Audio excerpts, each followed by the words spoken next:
खाटू श्याम जी की कथा। द्वापर युग में महाभारत का युद्ध होने वाला था। पांडव और कौरव दोनों अपनी अपनी सेना और समर्थकों को एकत्र कर रहे थे। इसी समय महाबली घटोत्कच भीमपुत्र का एक वीर पुत्र हुआ जिसका नाम था बर्बरीक। बर्बरीक बचपन से ही अत्यंत वीर, बुद्धिमान और भगवान शिव का परम भक्त था।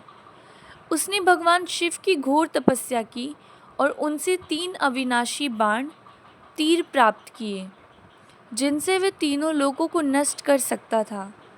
इसी कारण उसे 3 बाणधारी भी कहा गया। शिवजी ने उसे ये वरदान भी दिया कि जिसके पक्ष में तू युद्ध करेगा वह अवश्य विजयी होगा। बर्बरीक ने भगवान श्री कृष्ण से भी वरदान पाया कि उसका बाण कभी लक्ष्य चूक नहीं करेगा।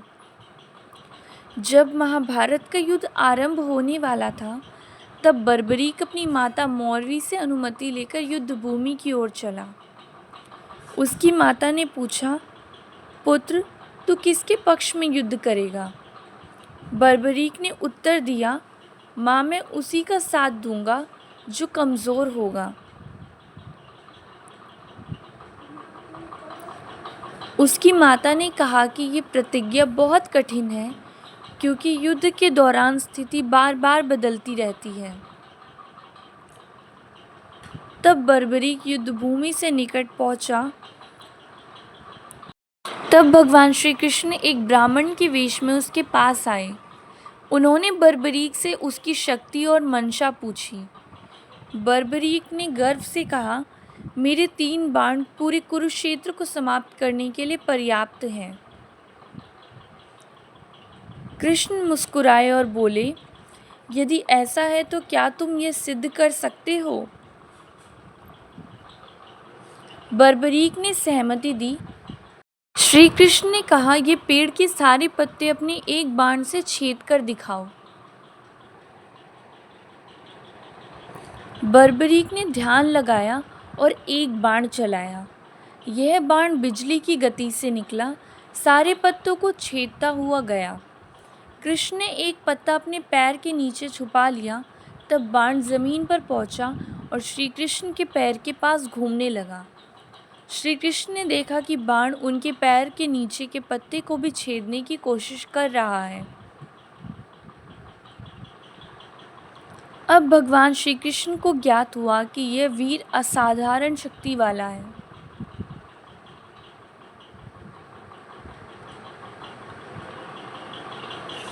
कृष्ण ने बर्बरीक से कहा, यदि तू युद्ध में जाएगा और हमेशा कमज़ोर पक्ष का साथ देगा तो अंत में केवल तू ही शेष रहेगा।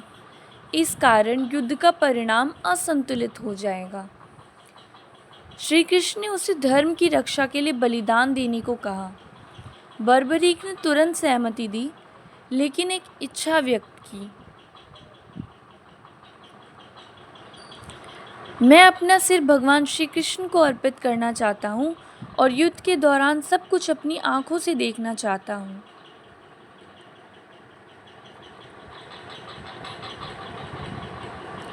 श्री कृष्ण ने प्रसन्न होकर कहा, तेरा सिर युद्ध भूमि के एक ऊंचे स्थान पर रख दिया जाएगा जहाँ से तू संपूर्ण युद्ध देख सकेगा। बर्बरीक ने अपना सिर भगवान श्री कृष्ण के चरणों में समर्पित कर दिया।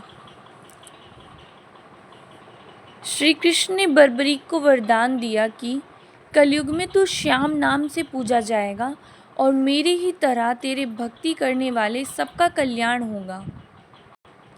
जो भी सच्चे मन से तेरा नाम लेगा उसकी मनोकामना पूर्ण होगी।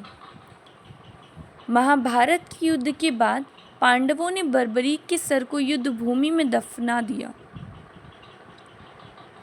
समय बीता। कलयुग में एक गांव की भूमि जोतते समय एक किसान को सिर मिला। रात को उस किसान के राजा रूप सिंह चौहान को स्वप्न में बर्बरीक ने दर्शन दिए और कहा, मेरा सिर निकालकर खाटू नगरी में स्थापित करो। राजा ने वैसा ही किया और वहाँ एक भव्य मंदिर का निर्माण करवाया। उसी दिन से वह स्थान खाटू श्याम के नाम से प्रसिद्ध हुआ। जो व्यक्ति सच्चे मन से खाटू श्याम जी का नाम लेता है उसके सभी दुख दूर हो जाते हैं, मनोकामनाएं पूरी होती हैं और जीवन में सुख शांति प्राप्त होती है। भक्त उन्हें श्री श्याम बाबा हारे के सहारे खाटू नरेश कहकर पुकारते हैं। जय श्री श्याम बाबा की।